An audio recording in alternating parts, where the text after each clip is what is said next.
గమనించండి ప్రజలారా, పేదలారా, ఆలోచించండి. ఎలాంటి పార్టీలకు మనం ఓట్లేసాం, ఎవరిని నమ్మి మనం ఓట్లేసి ఈరోజు గద్దెక్కిచ్చాం, వాళ్ళు ఏ విధంగా మనల్ని చూస్తున్నారు, వినాశనం చేస్తున్నారు. మనకు వచ్చినటువంటి బాధను కానీ అనుమానాన్ని కానీ పట్టించుకోకుండా కనీసం ఇది నిజం అని చెప్పడానికి కూడా సాహసించకుండా ముందుకు రాకుండా ఏ పార్టీ కూడా ఈ పేదల పక్షాన్ని నిలబడటం లేదంటే పేదలను కేవలం వాడుకునేవారే తప్ప ఆదుకునేవారు లేరు, అండగా నిలబడేవారు లేరు అని చెప్పడానికి ఇంతకు మించిన నిదర్శనం కావాలా? జనాన్ని ఆలోచించమని కూడా నేను ఈ సందర్భంగా కోరుతూ, మేము లిబరేషన్ కాంగ్రెస్ పార్టీగా ఇప్పటికే కేఏ పాల్ గారు అలాగే దాడి నాగేశ్వరరావు గారు 2 పిటిషన్స్ వేయడం జరిగింది. ఆ 2 పిటిషన్స్ని కూడా నేను సమీక్షించడం జరిగింది. కేఏ పాల్ గారు నాతో కూడా మాట్లాడారు, పిటిషన్ వేసినటువంటి అంశం గురించి కూడా నాతో చర్చించారు. అయితే వాటిల్లో కొన్ని డెఫిషియన్సీస్ ఉన్నాయి.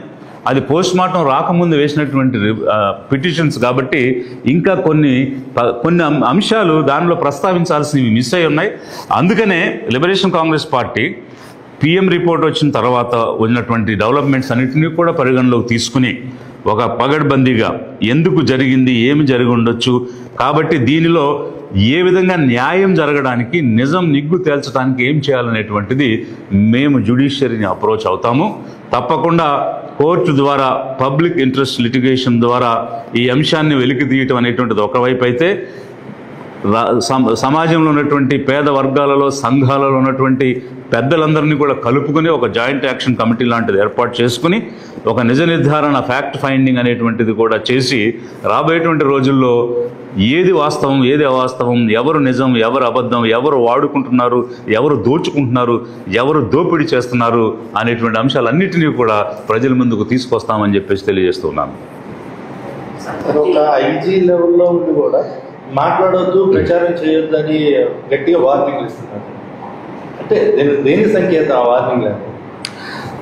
ఇప్పుడు ఒకటి, రెచ్చగొట్టొద్దు, వైలెన్స్ కానీ హేట్ కానీ ఇన్సైట్ చేయొద్దు అని ఒక స్టేట్గా ఆ స్టేట్కి related officers, inspector general of police కానీ ఎనీ అదర్ ఆఫీసర్ మాట్లాడటంలో శాంతిని కోరుకునే విధంలో మాట్లాడటం ఏదైనా అర్థం చేసుకోవచ్చు. కానీ ఇక్కడ అనుమానాలు ఉన్న అంశాన్ని వ్యక్తం చేస్తున్నప్పుడు అనుమానాలు తీర్చాల్సిన బాధ్యత స్టేట్ మీద ఉంది, ప్రభుత్వం మీద ఉంది.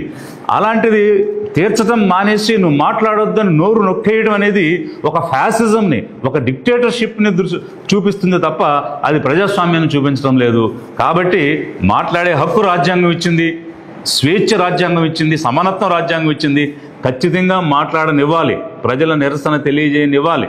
It's a fundamental right.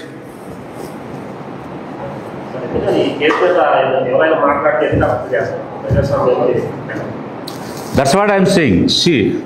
ఇప్పుడు శాంతి సామరస్యం కోసం ప్రభుత్వం అనేకమైన చర్యలు తీసుకుంటుంది.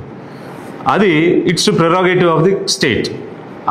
ఆ విషయంలో ఎలాంటి ఆక్షేపణ కానీ కామెంట్స్ కానీ లేవు. కానీ ఇక్కడ ఒక అన్యాయం జరిగిందనే భావన ప్రజల్లో ఉంది.